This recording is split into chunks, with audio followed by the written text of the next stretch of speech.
When I saw my name the fourth time, I was bitter because I knew that somebody recognized that I couldn't beat them and somebody broke their promise. And it's tough to realize you that while you were playing the game, people were lying right to your face. So that's a tough one. Even though it's a game, this is a game of like all board games mashed to one, like Risk, Clue, Sorry, Trouble, Monopoly. It's a game of all those mashed together, and you have to live it that way.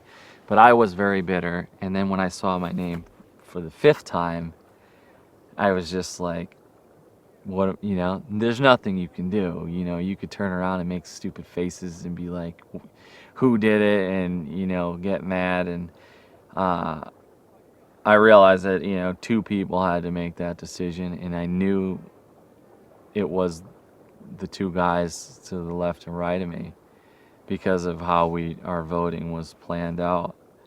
And it was a bummer because those people I was so loyal to turned around so early in the game to make that move that I was just like, I was really bitter, and you need those days to reflect on what happened, because you don't know exactly what happened until you get to another tribal, or as you further progress and sit there as a jury member and unveil why people made the decisions they did.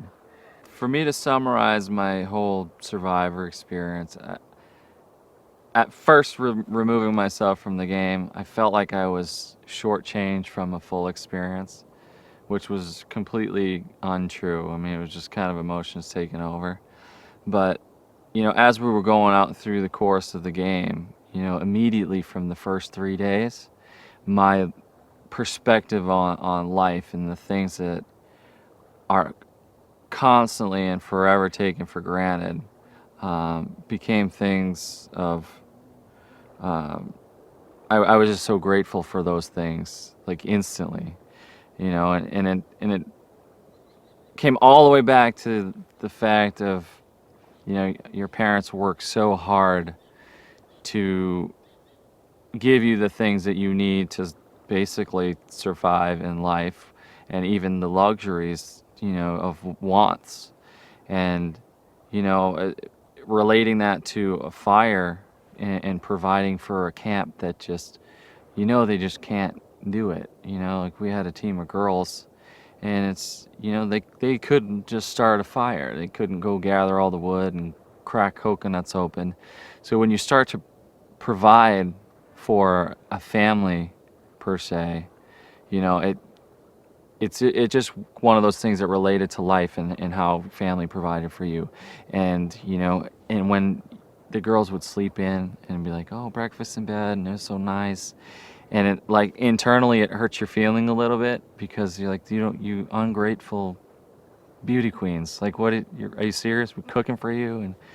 And you realize you still continue to do it because it's essentially, it's your family, it's your tribe. You're trying to move farther in the game, farther in life. So overall, it kind of opened up my whole eyes to everything that I've taken for granted, everything I missed, everything that's there for me that I just discount, family members, and take for granted that I see my niece and my mom every single day. I work with them, and you just, because they're there, you don't appreciate, you don't take for granted. But once they're removed, even though after a few days and you start to think about them, you miss them, and you're like, well, I'm not, I haven't said I love you in years or ever, just not that type of family, and it's like, wow, they're not here, and I'm with them every day, and I'm gonna see them again in 20 days. But now I have a whole new appreciation for them to be around.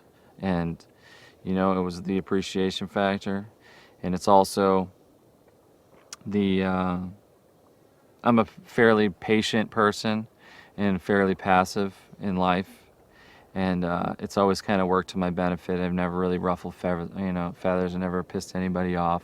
I'm more, just kind of like doer. I have a lot of ideas. I start them, I don't finish them. But for here, and to be with a group of people and to have nothing, to be stripped from everything. It was eye-opening to realize that how many problem, identifiers there are, and how lack of problem solvers they are. So for me, I've taken,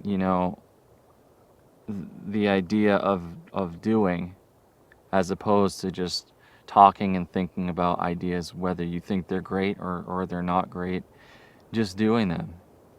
And I just feel like, had I just been that person and had this experience in my early 20s, I would be in a whole different place in the outside world. I don't regret anything I've done thus far, but I'm very grateful for the fact that this has opened up my, my character and personality to now I can go back and all the ideas of things that I know would work in the world. Now I can actually just do them and not sit around and tell everybody some great ideas and like, oh, you should do it, because you hear about all these successful people and then how their image doesn't match their success, and they're hippies and they're this and that, but they're successful. And you listen to their stories and they're very simple. I had an idea and I just did it. And it seems very simple, but nobody does that. People have great ideas all the time, and it's a matter of just doing it. Write it out, talk to somebody, sell the idea, push the idea, put your heart and soul into it, and just do it. And then what do you have to lose? So those two things are the major things that I've taken for this game, and I'm very grateful to have this experience.